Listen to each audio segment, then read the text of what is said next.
बिहार में एनडीए की सीट बंटवारे से नाराज आरएलजेपी के अध्यक्ष पशुपति पारस ने कैबिनेट मंत्री के पद से इस्तीफा दे दिया है। उन्होंने कहा कि वो सीट बंटवारे से नाराज थे। महज 2 से 3 मिनट की प्रेस कॉन्फ्रेंस में उन्होंने केंद्रीय मंत्री पद से इस्तीफा देने का ऐलान कर दिया। उन्होंने इस बात का भी जिक्र किया कि उनकी पार्टी के साथ अन्याय हुआ है।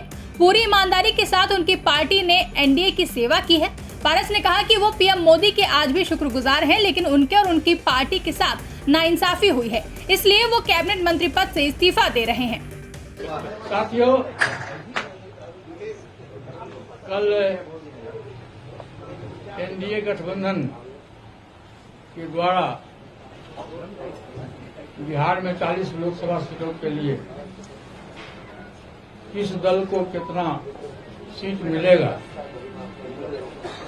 इसकी घोषणा हो गई। मैंने आज से 5-6 दिन पहले प्रेस वार्ता में मैंने कहा था कि हम तब तक इंतजार करेंगे जब तक एनडीए का विधिवत घोषणा नहीं होता। कल विधिवत घोषणा हो गया। हम लोग 5 सांसद थे, हमारी पार्टी में 5 सांसद थे। मैंने बहुत ईमानदारी, बहुत लगन से, वफादारी से मैंने एनडीए की सेवा की। आज भी मैं माननीय प्रधानमंत्री जी का शुक्रगुजार हूं और मैं आज भी वो देश के नेता हैं, बड़े नेता हैं, लेकिन हमारी पार्टी के साथ और व्यक्तिगत रूप से हमारे साथ नाइंसाफी हुई।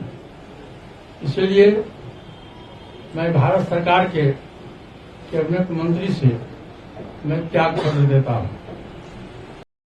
बता दें, इस दौरान पशुपति पारस से जब आरजेडी के साथ गठबंधन करने को लेकर सवाल किया गया तो उन्होंने कहा कि जितना बोलना था वो बोल चुके हैं। हालांकि उन्होंने इस बात से साफ इनकार भी नहीं किया है। चलते चलते उन्होंने कहा कि भविष्य की राजनीति अपनी पार्टी के वरिष्ठ नेताओं और कार्यकर्ताओं के साथ बैठकर तय करेंगे। जितना बोलना था मैं बोल दिया। अब देखिए, भविष्य की राजनीति आज हम अपने पार्टी के जितने भी हमारे वरिष्ठ कार्यकर्तागण हैं उनके साथ मैं बैठ के तय करूंगा। अब आपको पशुपति की इस नाराजगी की कहानी सुनाते हैं।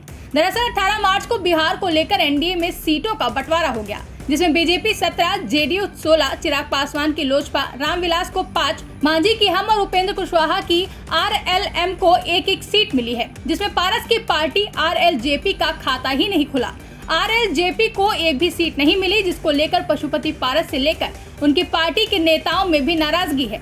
नाराजगी की एक वजह यह भी है कि इस सीट बंटवारे में चिराग की लोजपा को 5 सीटें दे दी गई हैं, जिसमें से 4 सीटों पर पारस गुट का कब्जा था। 2019 लोकसभा चुनाव एलजेपी ने एनडीए के साथ लड़ा था, तब पार्टी में 2 फाड़ नहीं हुई थी, लेकिन इसके बाद पार्टी 2 गुटों में बंट गई थी। इस चुनाव में एलजेपी के 6 सांसद जीते भी थे, जिसमें पारस समेत 5 सांसदों ने अलग गुट बना लिया था और पारस केंद्रीय मंत्री भी बन गए थे। लेकिन इस बार पासा उल्टा पड़ गया और भतीजा चाचा पर भारी पड़ गया। जो सीटें पारस की पार्टी के पास थी, उन पर अब चिराग की पार्टी चुनाव लड़ेगी।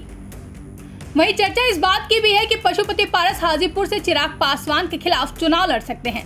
मतलब चाचा भतीजा के इस चुनाव में आमने सामने होने के भी आसार हैं। वहीं बताया जा रहा है कि महागठबंधन से भी पशुपति पारस की बातचीत चल रही है।